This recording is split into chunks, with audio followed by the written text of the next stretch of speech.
Thanks for listening to the AZ12 podcast, proudly presented by Little Caesars. Code free classic, free pepperoni pizza with any pizza purchase or code LCFREECC. Free crazy combo. Again, awesome deal. Get the pizza and I'm echoing right here. Hold on. Yeah, very good though. Check it out. Get a free pizza. Okay, there we go. All right. We got a lot to get to this show, joined by Kobe L. Thiel and the great future coach of AZ12 Prep, Tyler Warden. I am merely Mike Luke. All right, guys, so let's get down to it. Arizona, I think offensively did enough to win, but defensively, this was bad. I mean, you knew exactly, guys, what Houston was going to do, and Houston did it, and Arizona could not stop it. No, I mean, can't really ask much more out of the offense. Noah was, 23 for 25, something along those lines? Right. 2 touchdowns. They didn't turn it over either. So you're playing a vaunted defense. I mean, Houston's one of the better defensive teams in this conference. That's their calling card. Score 28 points, you put yourself in a position to win. Yeah, Tyler? Yeah, I mean, I think this game really kind of exposed how depleted we are up front defensively. Really an inability to stop the run. A lot of 2nd and 5, 2nd and 4 situations, long drives. I mean, you come out of the half, give up a 9-minute drive. It's tough because against BYU, you can kind of understand it, given the size of their line, given they're kind of got grown men on the line, and they have a great, running back in LJ Martin and a great running quarterback in Bear Bachmeier. This one was not the case, though. This is a team that we should have been able to beat up front, and at the end of the day, it cost us the game. Well, and the thing about it, too, and I think it's frustrating about it, is that Houston's not very good. I mean, they're okay, but you watch them, though, and they were just able. I mean, everybody knew what they were going to be doing in that second half, and guys, they did exactly that. And, if it's like you said, Tyler, if it's BYU, I can deal with it because, again, they've got a really good front. They got one of the best running backs in the country. It is what it is. Houston basically said, we don't care at all about you. We're going to run, and we're going to get 4 or 5 yards each time, whether it's running back or whether it's a power run with the quarterback, and they did exactly that. Yeah, I didn't come away from this game thinking that Houston was a better team than Arizona. Right. I think that they were able to run the ball more effectively. They were able to play better situational football. But Connor Wegman versus Noah Fifita, it's not really even close. I think that, Dean Connors averaged 5 yards a carry, but I don't see him as an explosive back. I think he just had better push up front. And offensively, we were basically able to impose our will. I know, we ended up with 3.6 yards per carry. That's really like 4.5 when you consider the sacks. Noah had 270 yards and 2 touchdowns. At the end of the day, it's just we did not play good situational and complementary football. Yeah, Kobe, I mean, I think you hit the nail on the head. If I were to tell you before the game that Noah Fifita would go 23 of 25 for 270 yards, couple touchdowns, no picks, you'd be like, Arizona's going to be in really, really good shape. And that's exactly what he did. And Arizona is not in really, really good shape.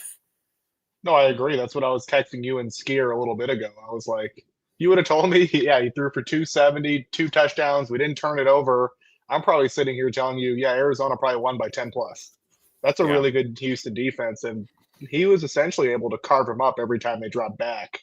But the defense's implosion from the second quarter on was why they lost that game.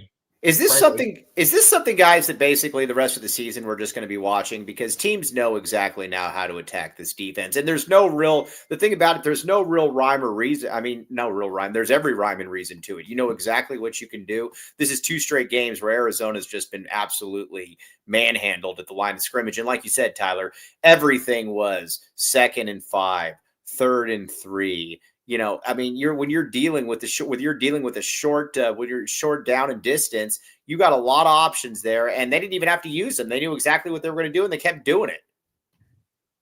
Look, it doesn't get any easier next week too, because you're going up against Caden Salter, who loves to run the ball. Right. If I'm Dion, to the extent that I game plan, if I'm Dion, I'm running the ball as much as possible up the gut.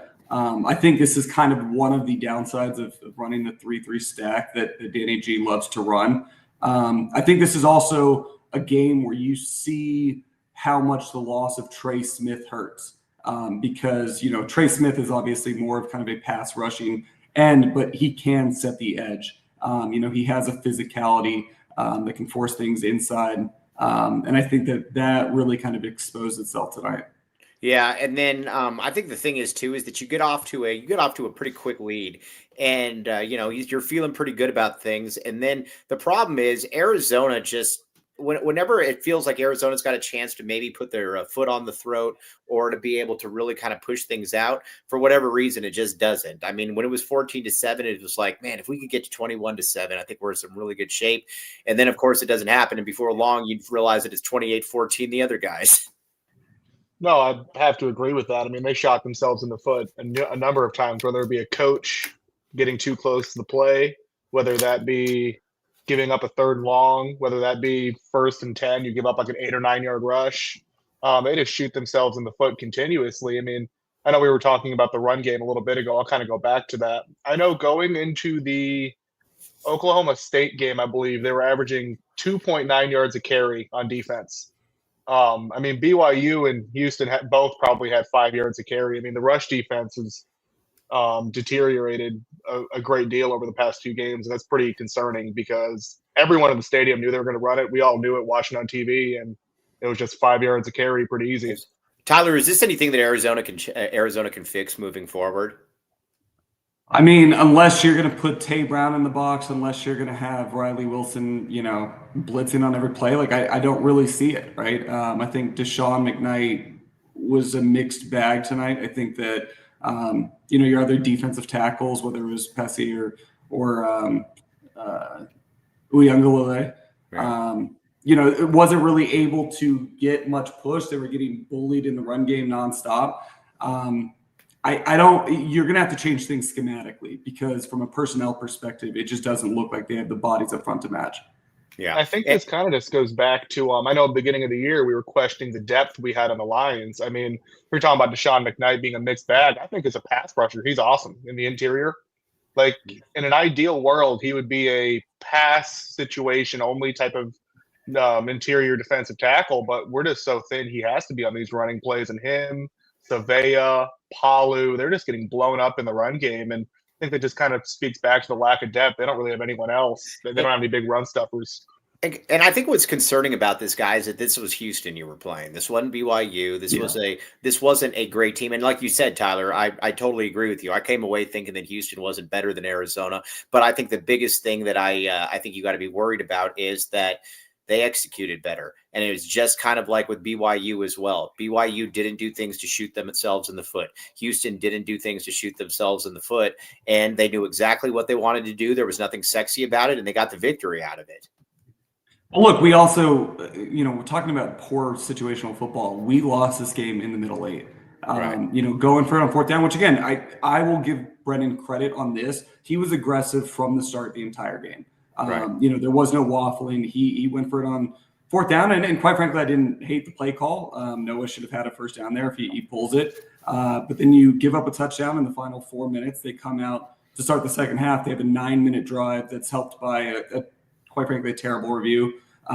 Yes. Coaching interference, which I wish we could have seen a clip of who it was, what it was. And then, they go down and score. And instead of it being a 14-14 game or 17-14 Arizona lead going in half, it's a 28-14 game pretty quickly. Tyler just hit the nail on the head, which changed everything at that point too. I mean, there was just besides just the momentum and the score differential, it really changed everything. That was a real punch to the gut and when something like that happens, you're all, and Tyler, I mean, you coach, this.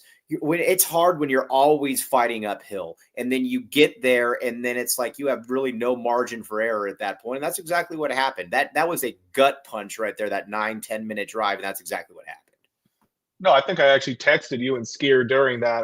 When we got the ball with about 6-7 minutes left in that first half, I think I texted you both, like, if we don't score here, Houston's going to get it back, score a touchdown here, then they're going to score again. I told you, I saw that coming a mile away. We got stuffed on 4th and short. I'm like, oh, well, here we go. And then it was first play was like a 20, 30-yard run. And I'm like, well, we're definitely giving up points in this drive. So, I mean, they just continually shot themselves in the foot, especially in that middle, like you were saying, the middle 8. It was last 7-8 minutes of the first half and the first 7 or 8 minutes of the second.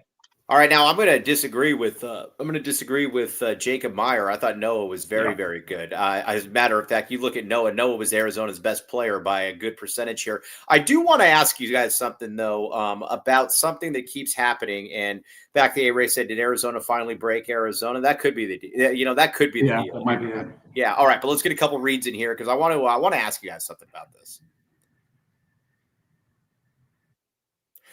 All right, Foster Plumbing, man, with all the breakage that has been occurring when Arizona plays teams, Foster Plumbing is probably in there that could actually help them as well. Here's the deal: residential and commercial, licensed, bonded, and insured. Sewer line coating, point repairs, water heaters, drain cleaning, sewer inspections, gas, water, sewer repairs, you name it. 24/7 service again because plumbing just doesn't go out in the middle of just from 8 to 5. And again, everybody I know wants to check the front pipe. I don't know if the front pipe is working or not, but either way, Foster Plumbing can check it out for you. 10% off when you mention the AZ12 podcast. Call 520-603-3817. All right, Cody, let's just do a couple reads in here. All right, now 88 Crime, 882-7463. It's anonymous. If you see anything really, really bad going on and you're like, man, I don't want to get involved in that, but I better tell somebody. 88 Crime says, come to us. Pima County Attorney's Office. Now, the other thing about it, too, you will thank me later if you see something bad and you don't want to get involved. Check it out. All right, check it out. Now, Colton Hawthorne says, always back the A, but for those of you who aren't wanting Brennan gone yet, what is the argument he's given to keep him? As always, bear down. We're going to get to that here in just a second. But Tyler, I almost said Noah. Kobe, I want to ask you guys, Noah L. Thiel. Noah Fifita obviously was throwing the ball really well in this game. And Seth Daggy has talked about it many, many times about how Noah has had a difficult time at times with the RPO, understanding when to hand off, when to run. If your quarterback is struggling with it this far into the season, is it something that at some point you might want to just tank, or is that just not possible? What do you guys think? Personally, I don't think so. I think there was a lot of different situations throughout the game where we did successfully run the RPO in critical situations, and he did execute on it, right? And Noah, to his credit, I mean, he ended up 10 of 18, but again, if you take away those 4 sacks, it's more of like 6 for 25, 6 for 30, something like that. So the ability for him to be able to run holds linebackers and keeps them accountable. The last 4th down that we had with Ricino, where he picked up the 3 yards, that was an RPO. And credit to Sam Olsen, he had the slice back on Rook, and he was able to pick up the 1st down. So I think that it was that 1 4th down was not great. Outside of that, I think that, quite frankly, he was exceptional today. He was the best player that we had on the field. Yeah. Kobe.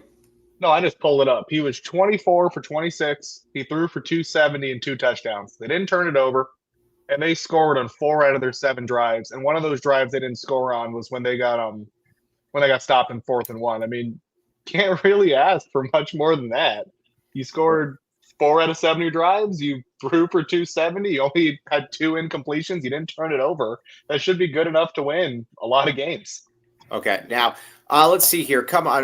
Let's see. Javier says, come on, man. Give me credit. You and Sheer thought I was crazy for taking Houston seriously. Dude, it was a pick'em game. I don't know that I don't know. I don't think Houston's very good, and I don't think that Arizona's very good. So, it is what it is. Now, I'm going to say this. What is the case to bring back Brent Brennan? Because right now, obviously the attendance is terrible.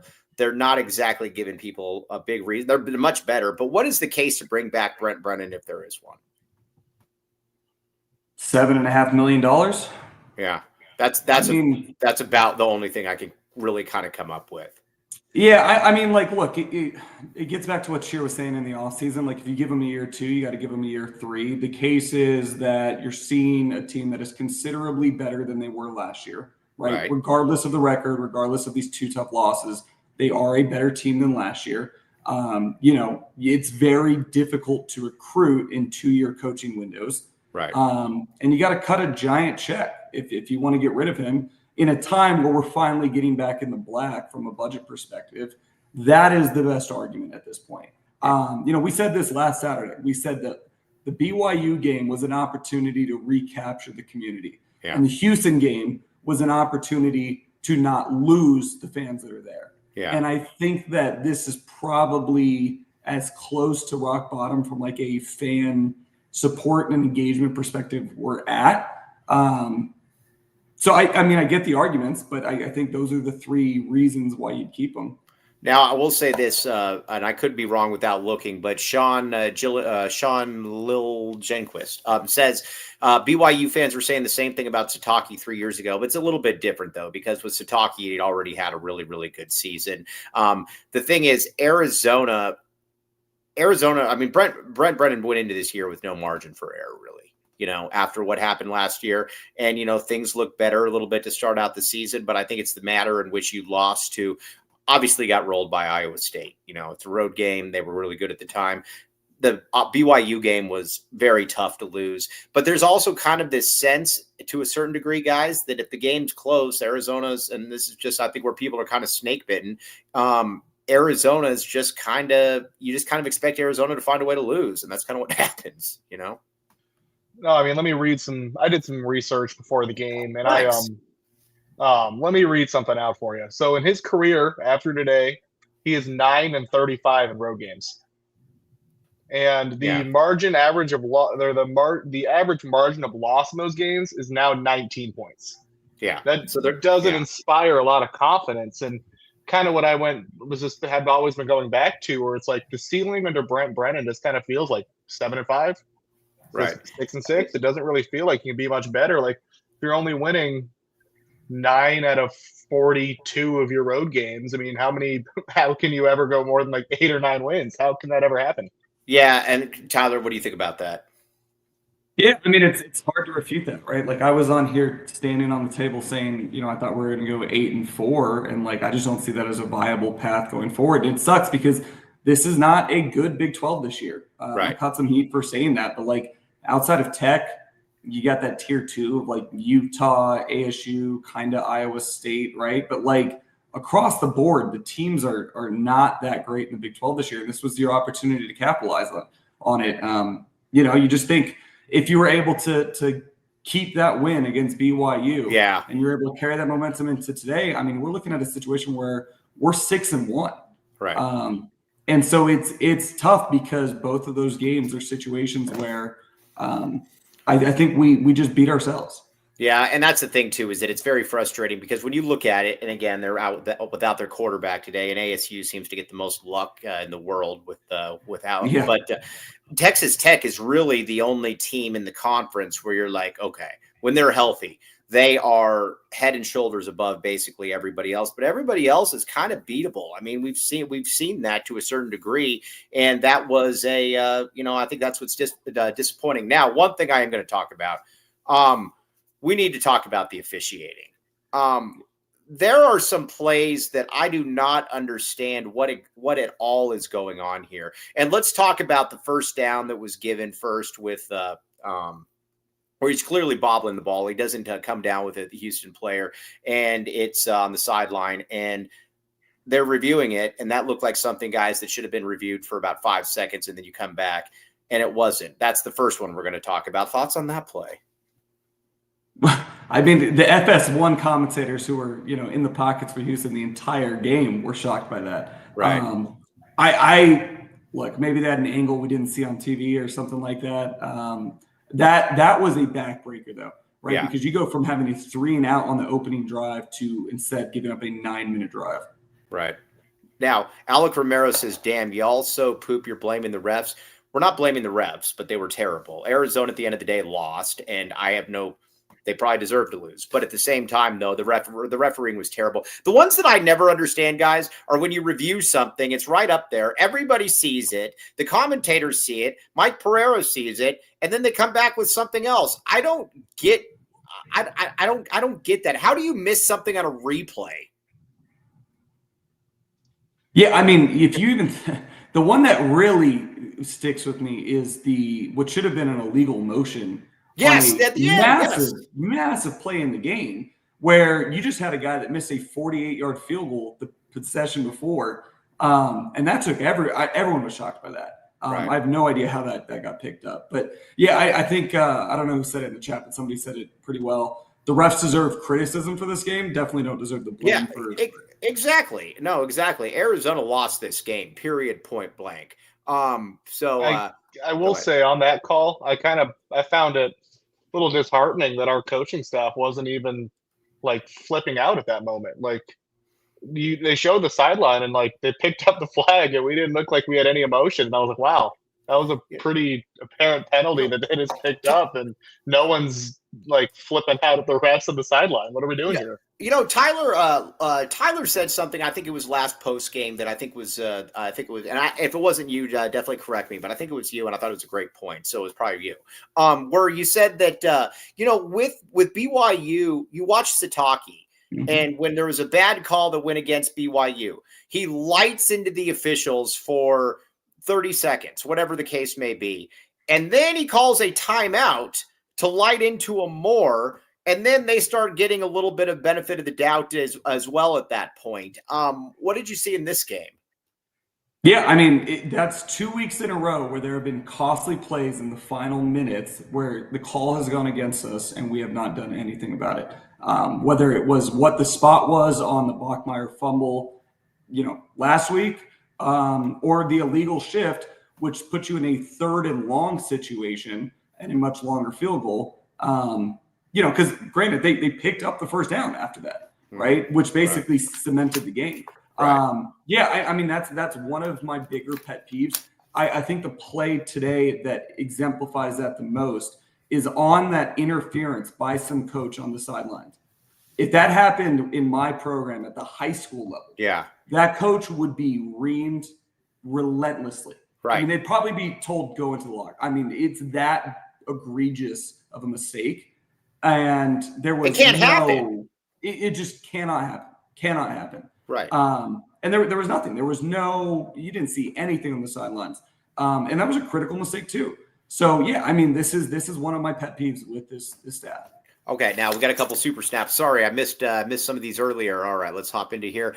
Dick Talisker, great name. I'm done as a Wildcat fan. 35 years of mostly pain. It's a toxic relationship from my perspective. Only the true fans truly hurt. I'm done. $5. Andy says, love you guys and Wildcat fans, but I think Brennan is a cancer. U of A coach. U of A football won't die tomorrow. More like 2027 if Brennan's here. That's the thing that I think that if you're DRF, that's a real tight line or a tightrope that you have to walk here.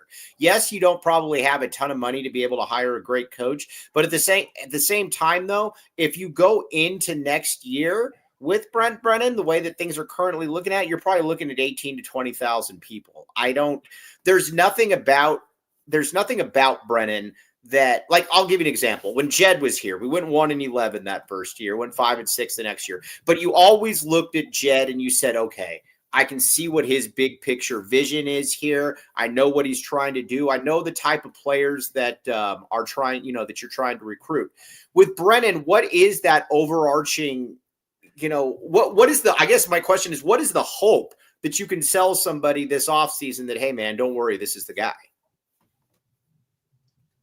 Well, I hate to say it. I mean, we're 7 games into the season, and I don't really know what. Again, I hate to bring it back to last season, but I still don't really know what the identity is of this team.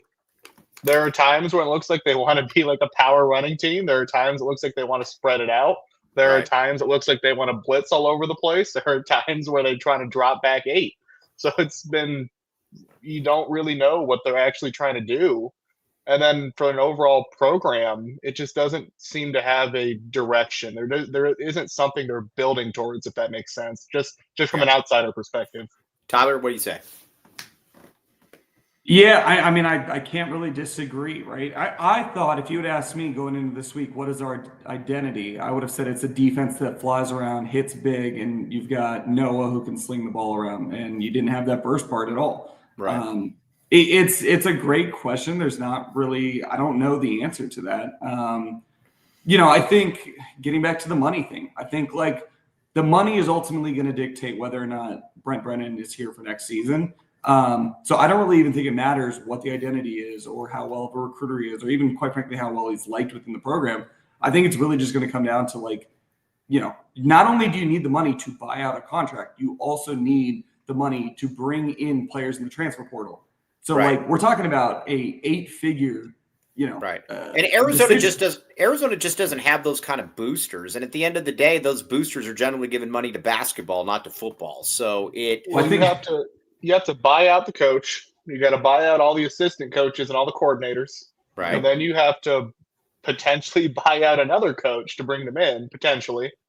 Yeah. And then, you still have to field the team. And then you still got to field a team with NIL, with all of that comes with it as well. That is, I think that's to me the part that I think is very disconcerting. Now, let's get a couple reads in here, and I want to talk a little bit about just kind of where the defense is and what exactly is happening. But first, Bridge Tech Communications. Now, you looked at Houston. They're probably using gyms where people are big gyms where they got all kinds of weights and everything. That's probably because they're using Bridge Tech Communications. Now, unlike Dennis Walsh, these people are excellent. Promotes 100-plus health entities across multiple states. BridgeTechCommunications.com can help you market your gym or health wellness spa.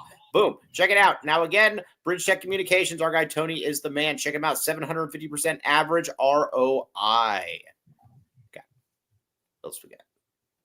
All right, now Baggins. One more. Yeah, Dennis Walsh. Go in there and order the Dennis Walsh special. Everybody wants the Dennis Walsh special. 12 Arizona locations, locally owned and operated. Actually, I think there's 13 now because there's one in Tempe. All food made in-house daily. Get the bag.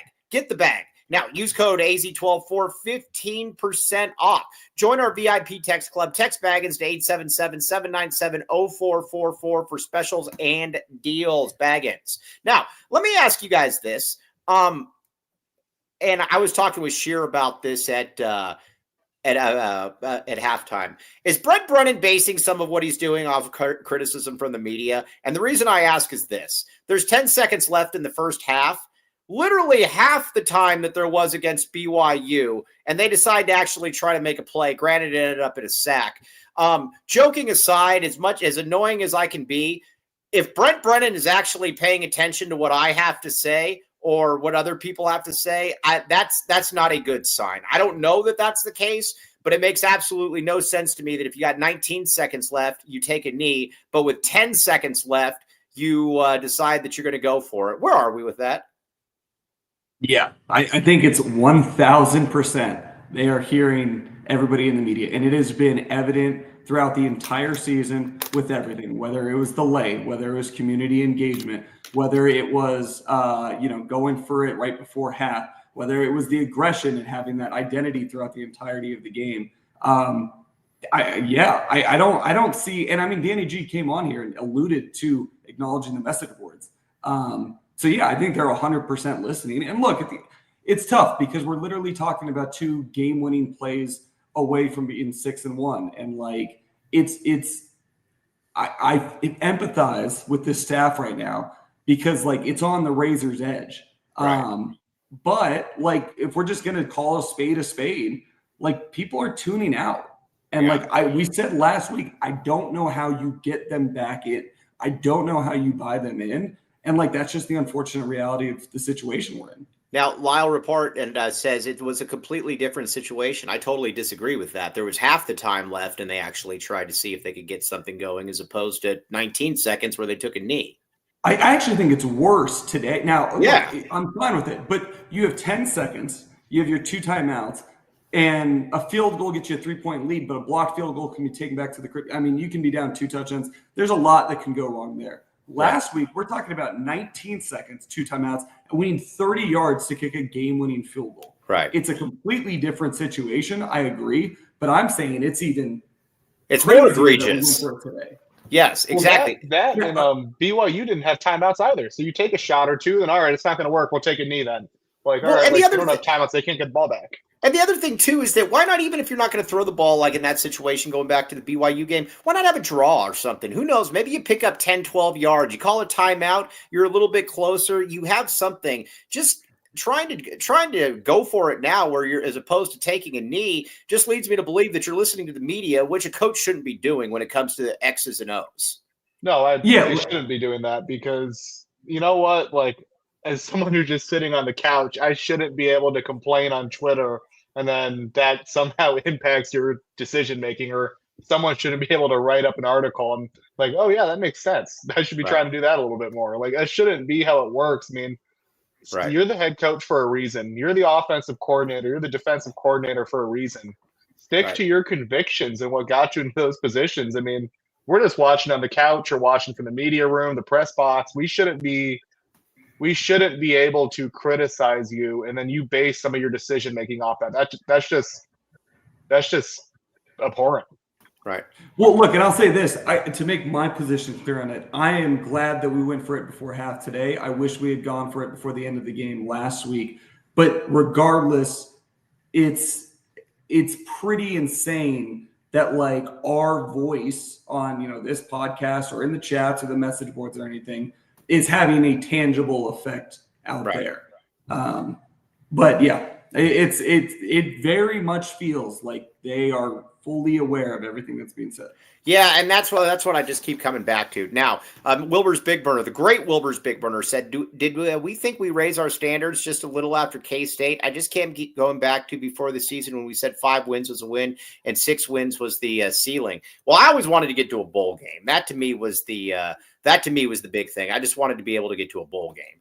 But I think we're also finding out though too, is that some of the things that I think, listen, we didn't know that Kansas State was going to be absolutely terrible. Yeah. I think we thought that if we beat Kansas State, that Arizona would be in a really, that would be a really, really good win. Come to find out that Kansas State's even worse than we are. So, I mean, that's not something that Oklahoma State might be the worst Power 4 team in all of college football. And if they're not, they're right there. And then the other 2 teams are Weber State and Stanford.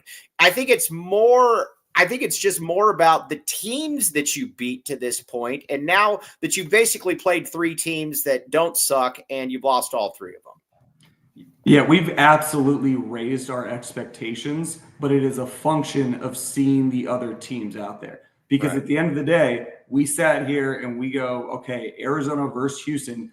Arizona is the better team. They should win this. Right. So yeah, does that mean that when it's all said and done, we're disappointed if we go 6-6 or 7-5 when we would have taken that preseason? For sure.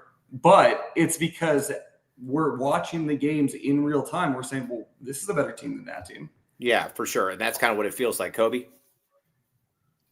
No, I feel like when you start the year 3-0, you should have expectations to make a bowl at that point. I mean, looking down the schedule, this probably was the worst opponent left on the schedule. Probably. I mean, they have Kansas at home, and Jalen Daniels is a far better quarterback than Wegman. And then Sawyer Robertson's a far better quarterback than Wegman. You got Baylor as well. Colorado is going to be a far crazier environment. There was nobody at the game today. Right. And then you're sitting here like, all right, Arizona State's a road game.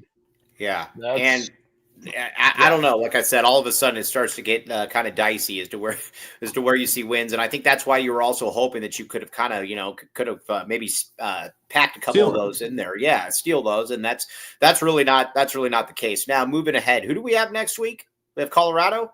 I think we have a bye and then Colorado the week after. All right, well, good news. We're not going to lose next week. I mean, hopefully. So we got Colorado coming up. They suck too, but at the same time, it's also on the road. And that's the thing, is that I don't know that anybody right now is going to pick Arizona to win on the road, because it just, quite frankly, hasn't really happened during Brent Brennan's coaching tenure. We've won one road game under Brent Brennan? One, and like you said, what was that stat again, Kobe? So in his career now, he is 9-35 in road games, and the average margin of defeat is 19 points. Right. What do you got there, Tyler? Do you have any faith in that? Yeah, I mean, it's funny too, because some of the road games from last year were like the UCF game I go back to. Right. Like, holy cow. I mean, that was awful. And UCF was not a good team. TCU on the road last year, BYU on the road last year, K-State on the road last year. You had a Utah team that was not a good Utah team. So yeah, I mean, like, again, it's tough because I said I was standing on business. I thought we were going to go 8-4. This was kind of the game you had to have if you wanted to have any realistic expectations of being a plus team this year. Because you can take the loss to BYU. They're still a top 25 team. You can take the loss to Iowa State on the road, white out when they were 13th in the nation or whatever they were. I don't care that Houston is 5-1 or 6-1 or whatever they are. Right. They're not a good team. They're not a good team. And then I think that's what was so frustrating about it is you came away thinking Arizona's not really a good team. But at the same time, you didn't come away from this game thinking that, Houston was a much better team than Arizona. So that is that's very, very frustrating as to what it is. And like you said, too, Tyler, these were two, and I think this is what's so frustrating about it. These were two very winnable games for Arizona, very winnable games. And, it's just kind of a gut punch. Plus, I mean, let's be honest here. When Houston got the ball back on that last possession, didn't that kind of play out exactly the way that you thought it would? Exactly. Yeah. It was exactly. I was like, oh, we scored way too much time. So, right. I mean, it's crazy to say that we were a couple plays away today and a couple plays away last week from being 6-1. Right. And now we're sitting here at 4-3. Like, man, do they win another game this year? Right. It's just that type of year where we just keep shooting ourselves in the foot. We just do things that cause losses late in the game, and it's very frustrating. Right. Well, and I'll say this too. Let's not lose sight of the fact that we are a couple of plays away from being 6-1. Right. And that's where we got to give Brennan and the staff some flowers because, again, this is clearly a better team than it was last year. And if we don't make these critical mistakes late in games, we are already bowl eligible. We're competing for a Big 12 title, as crazy as that seems. I think that one of the things that people lose sight of is sometimes you have to learn how to win games. And I think that you've brought in a lot of new players from, that weren't here in 2023, and you have a new staff. And I think this is part of the growing pains of when you go through this is having to learn how to win these big games. With that said, these last 5 games, you got to show me something. Because if you go 0-5 or you go 1-4, like I can't see a world in which like this is going to work out. But if you can continue to show that growth and you can find ways to win games and close it out, then I think you have some momentum that you can roll into 26 with. All right, now I'm going to say this. I totally disagree with Andy. Not clearly better. We beat Houston by 24 last year. We just played a weak schedule. Arizona's better. Arizona's just better. I mean, if you watch, Arizona would not have taken BYU into double overtime last year. They would have lost by 45 points. This is a completely different Houston team. They didn't have that. They didn't have Dean Connor at running back. They didn't have Wegman at quarterback. I mean, Wegman was a top 2 quarterback in his class a couple years ago. I mean, I don't think he's that good, but there's a new quarterback, a new running back. Koziel's going to be an NFL tight end. New receivers, new DBs. They brought in like a whole new team. It's not like they played the same team a year from last year. It's 2 completely different teams they're playing. All right, let's get a couple more reads in here. What do you got here, Cody? 2 more reads. What do we got? All right, now what do we got? All right, RJ's Frozen Cactus. Now, you might say to yourself, man, I wish that I had a place that I could have gone and parked out in the parking lot and watched this game because I didn't know what to do. RJ's Frozen Cactus, they have you. Red Hot Sports and ice cold beer. Check it out. Home of the AC-12 watch parties and $100 craft beers plus $2 deals. Pizza, wings, tacos, burgers, and more. No bad seats in the house. Check it out. RJ's Frozen Cactus. Cold beer, B Huddy, not there. Now, welcome to the Rock.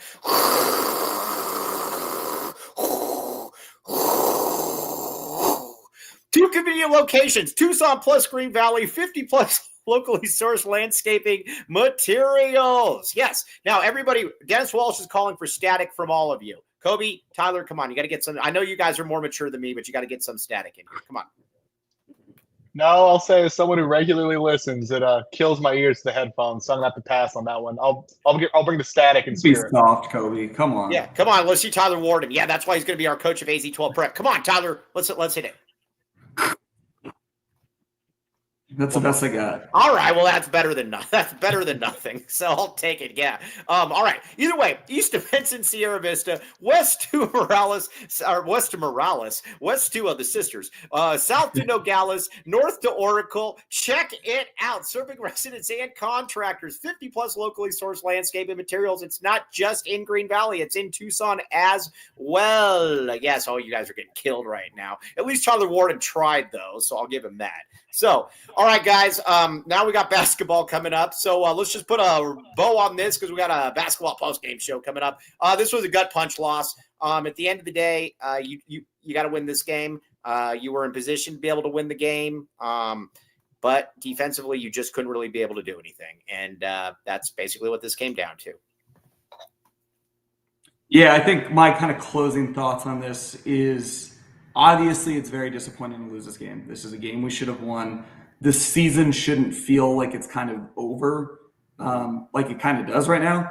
With that said, I think if there is a bright spot to take out of this game, it's that these last 5 games can be really analyzed to see where is this team from a culture perspective, from an X's and O's perspective. Where are your deficiencies? What are your strengths? How can you change things going into 2026? So we got to take a step back now and kind of remove the emotion from it and just analyze it in terms of what is most beneficial for the overall health of the program. Because I'll say this, if they come out against Colorado and they are absolutely flat, then it will have the feeling that Brennan has lost the locker room. Yeah. But if they come out and they have this, energy, intensity, they're flying around the field, it tells me something about who this team is, what their character and makeup is, and that does influence how you approach 2026.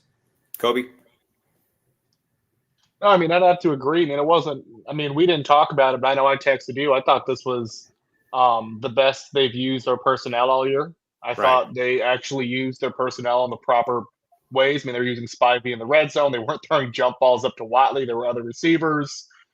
They used their personnel far better today than they have previously, and that's a great stepping stone. But we have to get over the hump of making mistakes that give up points or make up mistakes that lose you ball games. I mean, they're on the doorstep, but they need to step it up. I mean, if they lose to Colorado, they're at 4-4 then, and I'm really doubting that they'll be making a bowl game if that's the case. Oh yeah, for sure. Now, is the basketball game that's on ESPN Plus, right? Correct. Yeah. Okay. Awesome. Hey, Tyler, you want to join us on the post-game basketball show too? Potentially. All right. Well, yeah, there we go. We love Tyler Warden. We love Kobe L. Thiel. You guys are the best. Okay, now we're going to sign off, but we'll be back with you at 4 o'clock, everybody. Yes, everybody get to Little Caesars, though. Today's a big day for us, big week. Code FREE CLASSIC, free pepperoni pizza with any pizza purchase. Kobe, can I get you a promise that you will actually order this today, please? I beg of you. Today? Possibly. I don't know what I'm doing for dinner, so possibly. Tyler Warden, you can do it as well. You're up in Scottsdale. There's not a Little Caesars anywhere near me. All right, well, just have it delivered then. I'm just kidding. All right. I appreciate it. You guys are awesome. We'll be back with you today at 4 o'clock. Very much appreciate you all. It's basketball time, baby. Yes, it's on ESPN Plus. Matthew Tice. We'll talk to you guys soon. We'll see you on the postgame show. TTFN.